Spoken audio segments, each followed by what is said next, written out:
Assalamualaikum warahmatullahi wabarakatuh. Alhamdulillah rabbil alamin. Wassalatu wassalamu ala asyrafil anbiya'i wal mursalin sayyidina wa maulana Muhammadin nabiyil ummi wa ala alihi wa sahbihi wa barik wa sallim ajma'in. Amma ba'd. Perkenalkan, nama saya Muhammad Abdul Hafiz, perwakilan daripada kelompok 5, izin menyampaikan materi kami, yaitu kewirausahaan dalam sebuah lembaga pendidikan. Nah, jadi di sini dijelaskan, pendidikan telah menjadi poros transformasi di bidang sosial, ekonomi, dan politik di tengah masyarakat, dan bertindak sebagai kekuatan integratif. Karena melalui pendidikan, maka proses penanaman nilai-nilai dapat mendorong keunggulan individu di tengah pembangunan nasional.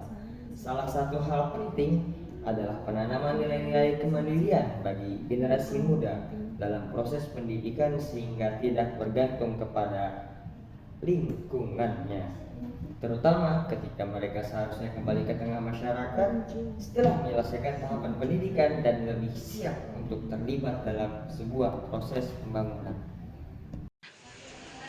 Hai guys, jadi kita langsung ke pertanyaannya saja.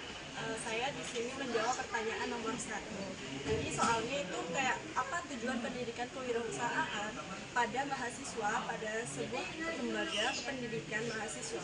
Jadi jawabannya itu tujuan untuk wirausahaan itu ada yang pertama merangsang kreativitas dan antusiasme untuk menentukan masa depan mereka sebagai bisnis.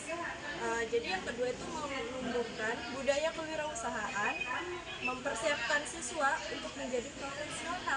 Yang ketiga mengajarkan untuk anak-anak memiliki ilmu informasi dasar ketika mengidentifikasi bisnis mereka nantinya saat itu. Jadi yang terakhir tuh kayak menciptakan peluangnya, memastikan keadilan sosial, memicu kepercayaan, dan merangsang ekonomi. Mungkin itu jawaban nomor 1 dan selanjutnya. Baik, di sini saya akan menjelaskan nomor 2. Mengapa harus ada kewirausahaan dalam pendidikan? Karena selepas lulus kuliah, mahasiswa tertentu untuk melakukan kreativitas usaha agar dapat menghasilkan yang pada gilirannya dapat menghidupi dirinya sendiri, bermanfaat bagi lingkungan dan memberi dampak ekonomis bagi aktivitasnya, dan juga bertujuan untuk membentuk manusia secara utuh, holistik, sebagai insan yang memiliki karakter, pemahaman, dan keterampilan sebagai wirausaha. Sekian, terima kasih.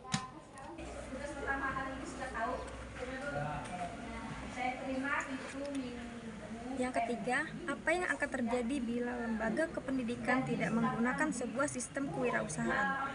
Jawaban saya, dalam mempersiapkan siswa untuk masa depan yang kompetitif, banyak lembaga kependidikan yang mengintegrasikan elemen kewirausahaan ke dalam kurikulum mereka. Jika sebuah lembaga kependidikan tidak menggunakan sistem kewirausahaan, beberapa konsekuensi yang mungkin saja akan terjadi seperti kurangnya pengembangan keterampilan kewirausahaan, ketidaksesuaian dengan tuntutan pasar kerja, kurangnya inovasi, keterbatasan peluang bisnis, tidak memaksimalkan sumber daya, dan keterbatasan dana. Oke, lanjut ke kesimpulannya, yaitu pendidikan kewirausahaan adalah suatu bentuk pendidikan yang bertujuan untuk membekali peserta didik dengan pengetahuan, keterampilan, dan sikap yang dibutuhkan untuk menjadi seseorang wirausaha atau pengusaha yang sukses. Dan juga ada beberapa hal, ada konsekuensi yang mungkin saja terjadi apabila kewirausahaan ini tidak digunakan dalam kependidikan, yaitu yang pertama kurangnya pengembangan keterampilan kewirausahaan, dan yang kedua adalah ketidaksesuaian dengan tuntunan pasar kerja, dan yang ketiga ada yang kurangnya inovasi, dan yang keempat adalah keterbatasan peluang bisnis, dan yang kelima adalah tidak memaksimalkan sumber daya, dan yang keenam yang terakhir ada keterbatasan pendanaan. Mungkin sekian, itu adalah beberapa kesimpulan dari saya. Kurang lebihnya mohon maafkan. Assalamualaikum warahmatullahi wabarakatuh. Nah, teman-teman udah mendengarkan penjelasan dari kelompok kami. Nah, saatnya kami ingin menutup dengan pantun. Apa tuh pantunnya? Mentari senja telah tenggelam, hujan turun mulai jatuh.